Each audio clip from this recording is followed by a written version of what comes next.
샬롬. 이번 단어는 세일산입니다. 세일산 하면 에돔, 에서, 또 하나님을 대적하는 그 악한 영들, 붉은 영, 이런 어떤 것을 생각해 볼 수 있겠습니다. 우리가 앞에 배웠죠. 그래서 그런 의미에서 조금 알고 넘어가면 왜 세일산을 이렇게 제목으로 했는지 알 수 있을 것 같고요. 이런 부분들이 여러분들에게도 어렵다는 것을 제가 충분히 이해합니다. 저도 어려워요.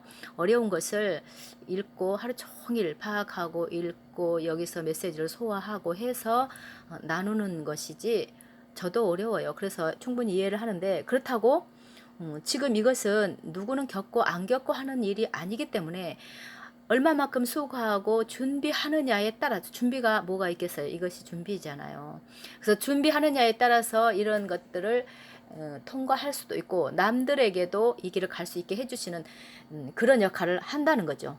거기까지 가야 된다는 건, 남들까지 끌고 갈 수 있는 사람들이 되기 위해서 지금 우리가 준비를 하는 것입니다. 너무나 중요하잖아요.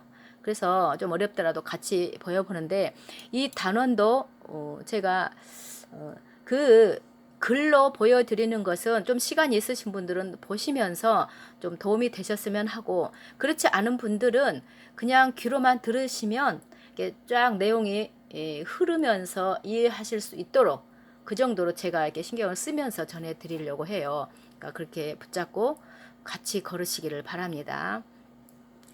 이번 단원은 지금 이제 먼저 단원에서 도피성, 우리가 긴급하게 그 피하기 위해서 도피성을 지어야 된다는 거 자세한 내용들 다 되어 있었죠. 그렇다면 그 길을 가는 여정에 또 우리가 어떻게 준비되고 우리가 제거돼야 되는 거, 또 하나님께서 지금 이 메시지는 그냥 어떤 예화가 아니라 성경 토라에 있는 말씀을 가져다가 우리에게 적용을 시켜주는 거예요. 거울이잖아요, 토라가. 그래서 그 말씀에 있는 걸 가져다가 앞으로 있을 이런 일을, 똑같은 일을 겪을 때 우리가 이것을 하면 된다 하고 거울로 보여주시는 것이기 때문에 중요한 거예요.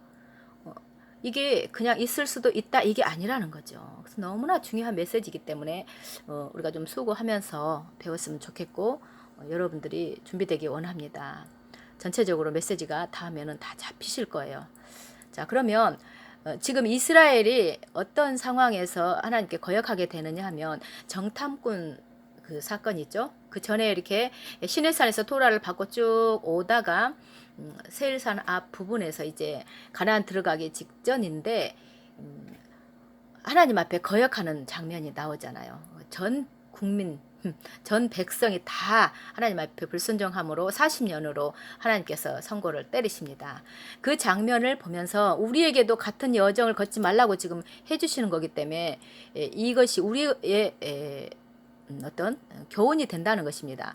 그래서 그들이 그 약속의 땅에 들어가는 것이 40년을 가는 것은 하나님의 뜻이 아니었다는 거예요. 빨리 가길 원했는데 그렇게 죄 때문에 그랬는데, 이들의 근본적인 죄를 어떻게 보냐면, 토라를 시내산에서 받았는데 그 하나님이 지금도 나와 함께 하시는 하나님으로 믿고 가지를 못했습니다.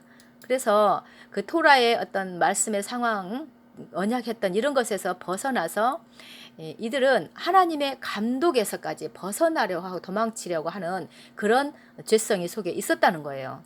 그래서 그들은 그들에게 필요했던 가치, 자격을 잃어버렸고, 약속의 땅으로 들어가게 하시는 하나님의 그들을 향한 목적이나 그들이 어디 있어야 할지 비전이 사라진 것이고, 이 도피성 그 가나안 땅을 향해 걸어가긴 했죠.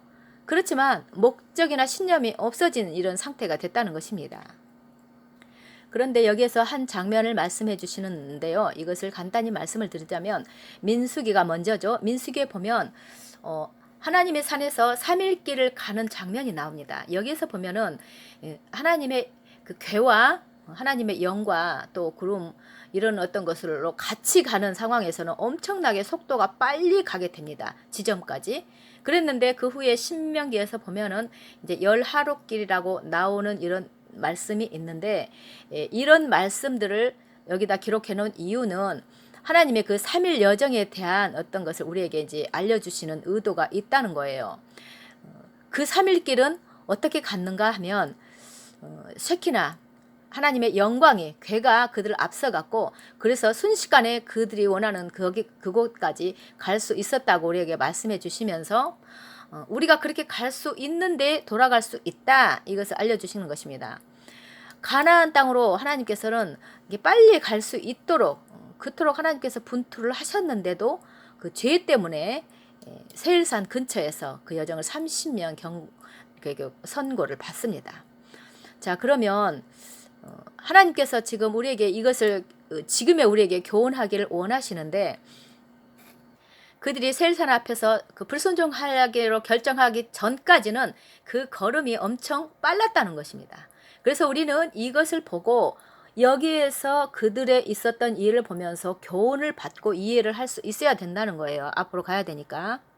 여기에서 민수기에서 있었던 일을 제가 잠깐 읽어드리면 그 여호와의 산에서 3일길을 갈 때 여호와의 언약궤가 3일길을 앞서 가시고 또 그들의 쉴 곳을 찾고 또 진영을 떠날 때는 낮에는 구름 여호와의 구름이 덮였고요. 또 궤가 떠날 때는 여호와께서 일어나셔서 대적들을 흩으시고 주를 미워하는 자가 다 주 앞에서 도망하게 해주셨다는 것입니다. 그런데 이렇게 왔던 여정이 어느 순간 이제 불순종으로 나타나는 것을 말씀을 해주시는 거예요. 그래서 3일밖에 그 외곽까지 올 때는 안 걸렸는데 그 과정은 아주 초자연적인 속도로 왔다는 것입니다. 이걸 우리에게 알라는 것입니다. 그것은 순전히 하나님의 그 영광의 괴와 성령의 인도하신 그 힘이었다라고 말씀을 해주시는 것입니다. 그들은 하나님의 자녀들을 대적하는 것들, 장애물들을 다 제거해버렸다는 것이죠. 하나님은 우리가 그분의 집을 향해서 건설하기 위해서 가는 그 여정 가운데 빠른 노선으로 가서 또 그 일들을 우리가 감당하기를 원하시는데 이것은 오로지 우리의 행동에 달려 있다는 것입니다. 그러면서 예수께서 여기 오셔서 이 땅에 오셔서 예전에 모세의 그 말씀을 다시 드러내주는 그 말씀을 하셨는데 그게 뭔가 하면 내가 너희에게 뱀과 전갈을 밟으며 원수의 모든 능력을 제어할 권능을 주었으니 너희를 해칠 자가 결코 없으리라. 똑같다는 거예요. 아까 민수기 말씀하고. 그것은 우리가 이 말세에 우리 앞에 놓인 위대한 여정과 그 건설의 임무에 대해서 중요한 메시지가 됐다는 것이고 하나님의 영의 능력이 없이 아무것도 우리는 할 수 없다는 것입니다. 토라가 가르쳐줬다 자꾸 강조하죠. 구약에 있는 말씀들 그 토라의 가르침에 의해서 우리는 지금 배우는 것도 우리가 여기서 인지를 해야 한다는 것입니다. 그래서 하나님의 영이 우리를 앞서 가셔야만 하는 것이고 이스라엘은 금께 의지하고 세일산의 시험도 쉽게 통과할 수 있었는데 그 사실을 못 보고 이해할 수 없었던 것이라는 것이고 그들 자신이 원하는 길이 아니라 셰키나가 가시는 그 길을 선택했다면 빨리 갈 수 있었다는 것이죠. 그렇다면 그들에게 그러한 같이 동행하는 도구들을 주셨잖아요. 그런 것처럼 우리에게도 동일하게 역사하셔서 이 셰키나께서 하나님의 영광이 또 하나님의 영이 강력하게 일하실 수 있도록 우리에게 도구를 주셨는데 우리가 셰키나와 함께 일하고 하나님의 영광, 하나님의 궤, 하나님의 그 어떤 성령과 그분께 전권을 드릴 때에 더 강력하게 일하실 수 있다라는 것입니다. 예수님도 거기에 대해서 말씀하셨죠. 오직 성령이 너희에게 임하시면 너희가 권능을 받고 예루살렘과 온 유대와 사마리아 땅끝까지 이르러 내 증인이 되리라. 지금 그렇게 말씀하신 것처럼 권능은 성령에게서 온다는 것을 확실히 우리는 이제 배웠습니다. 그러나 이제 이 셰키나 성령이 거하시기 위해서 준비된 그릇 안에서 일하실 텐데 그 셰키나가 영광이 담길 그릇이 되는 것은 우리 자신이 준비해야 할 어떤 몫이 있다는 것입니다. 그렇다면 그 성령 충만을 위해서 우리가 무엇을 해야 할까? 도피성을 향한 길과 대로는 하나님의 영으로 충만해야 된다는 거 알았는데 토라에서 말하는 성령 충만의 의미가 무엇일까요?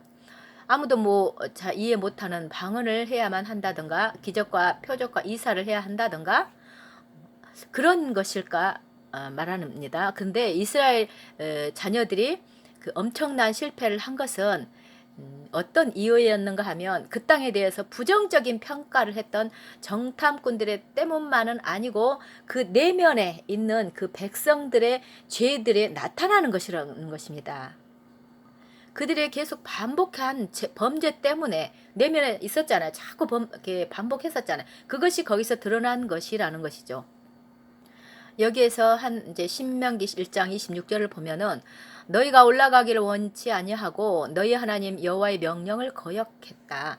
이 거역했다는 이 말은 주님을 거절했다는 것인데 이걸로 인해서 40년이 연장이 되는데 세일산을 통과하는 경로를 거부하고 산 뒤를 돌아간 그들의 불순종을 말하는 것인데 하나님은 왜 세일산을 이렇게 자꾸 통과하게 하실까요? 여기 깊은 내용이 있습니다. 아까 세일산에 대해서 이야기했죠. 그 이스라엘 백성들에게 안에 있는 악한 경향성 그것을 비유하는 에돔으로 알려져 있죠. 에돔. 그러니까 이스라엘 내면에 있는 어떤 것을 하나님은 다루시기 원하는 그런 것을 지금 말하고자 하신다는 것입니다. 그것이 다뤄지면서 세일산 그 지경을 이겨내고 뚫고 나가는 그것은 물리적인 세상에서 세일산을 뚫고 나가는 것이지만 내면에 있는 불순종, 하나님에 대한 거역 이런 것들을 다뤄져야 한다는 것이 여기 내포되어 있다는 것입니다. 그러면은 빨리 통과할 수 있다는 것이죠. 가나안을 갈 수 있다는 것입니다. 그런데 그들은 그릇으로 만들어지기 위해서 내적 문제를 그들이 다루기를 원치 않았다는 뜻이라는 것입니다. 그리고 옛 언약 아래 예전에 살던 그 성읍에 자꾸 머물기를 원했다는 거예요. 지금 하나님은 새로운 토라를 주셨잖아요. 시내산에서. 그래서 이제 사람이 아니라 출애굽했던 그 사람이 아니라 새로운 토라 말씀 가운데서 이제 새로운 언약으로 들어가기를 원하셨단 말입니다. 이 메시지가 우리에게는 또 어떻게 적용이 되는가를 말하는 것인지 우리에게 오늘날 하나님 믿는 자들이요. 그들 자신의 그 에서의 산, 세일산, 우리에게 극복해야 될 산, 그것을 극복하며 충만함으로 들어가기 원하셔서 지금 이것을 자꾸 말씀을 하시는데 이제 이것을 산이라고 했죠. 넘어야 할 어떤 산입니다. 근데 스가랴 선지자가 이렇게 말합니다. 그것은 괴멸되고 파괴되어야 하는 것인데 큰 산아 네가 무엇이냐 네가 스룹바벨 앞에서 평지가 되리라 이렇게 선포한 것처럼 우리 내면에 있는 것들을 파괴하고 제거돼야 되는 이런 부분을 이야기하는데 그게 우리 안에 무엇일까라는 것입니다. 우리 기독교인들이 참 어렵게 받아들일 수 있는 부분이지만 이거를 잘 생각해 보시면 이 산을 넘으라는 것입니다. 우리가 아는 예수 그리스도라는 말 자체가 히브리어가 아니죠 지금. 그런데 이 원래 언어로 들어가면은 이스라엘 사람들이 받아들이기 어려운 끔찍한 의미의 이름이랍니다. 그들은 예슈아 하마샤흐 하면서 유대인 메시아인 예슈아의 이름을 지금 예슈아 하마샤흐 이렇게 해야 구원주 기름 부음 받으신 예수와 구원주로 받아들이고 자신의 메시아를 받아들일 수가 있는데 우리가 예수 그리스도 하면 그들에게는 그 언어 자체가 그런 의미가 아니고 좋지 않은 의미로 여기에 속해 있다는 거예요. 내면에. 그래서 우리가 바꿔서 부르도록 해야 된다라고 말합니다. 그러면 새 것을 세우기 위해서 우리가 옛 것을 뚫고 나갈 수 있는 할 수 있는 힘이 있는가 하고 질문합니다. 우리의 통과할 수 있는 이 할 수 있는 것이 이것에 따라서 우리가 앞으로 올 그 포로기와 같은 그런 그 기간들, 좋지 않은 앞으로 일들의 기간이 달라질 수 있다는 것이고 교회와 이방 나라들은 유대인 메시아를 발견하기 위해서 그 잘못된 시스템, 기독교를 말하는 것입니다. 우리가 또 예수와 그 하마샤흐 유대인의 왕을 그렇게 알지 않았고 또 그런 분으로 섬겨드리지 못했고 유대적인 그런 하나님께서 주신 모든 것들을 이렇게 잘라버리고 유대인을 제거한 이런 어떤 죄 이런 것들에서 돌아설 것인가 아니면 또 통과해서 나갈 것인가 그렇지 않을 것인가를 선택을 해야 된다는 것입니다. 사실은 이게 원래 예수님과 제자들 이들의 처음 초대교회에서는 너무나 당연했던 일이 잘라진 것은 여러분들 다 알고 계시죠? 그렇다면 찾아야죠. 잃어버린 것들을. 그래서 어떤 너무나 자연스러운 것인데 사단은 이런 것들 우리에게 용납 안 해주려고 그러죠. 우리가 하는 것을. 그래서 결단할 수 있어야 된다고 지금 말씀하시는 것입니다. 어떤 면에서 마지막에 기회적인 것이고 앞으로 올 메시아 그분은 전쟁의 남자로 오실 분은 열방을 치러 오실 것인데 이렇게 하나님께서 원하시는 예수 하마시아 유대인의 메시아 그분에게 대한 바른 관계에 있지 않는 사람들을 심판하러 오신다는 것이 지금까지 알려주신 메시지입니다. 이런 것들을 성경에 있는데 어떻게 아니라고 할 수 있겠으며 이분은 유대인 정통 그 과정에서 자라시면서 정통의 랍비 과정을 겪으신 유대인 랍비로서 예수아를 믿는 분이십니다. 이것도 굉장히 깊은 의미가 있습니다. 여러분들 이런 메시지 통해서 우리가 배울 수 있다는 것을 정말 귀하게 여기고 감사하고 준비되기 원합니다. 다음 그 부분은 우리가 뭘 제거해야 되는 부분을 좀 나눠보도록 하겠습니다. 샬롬.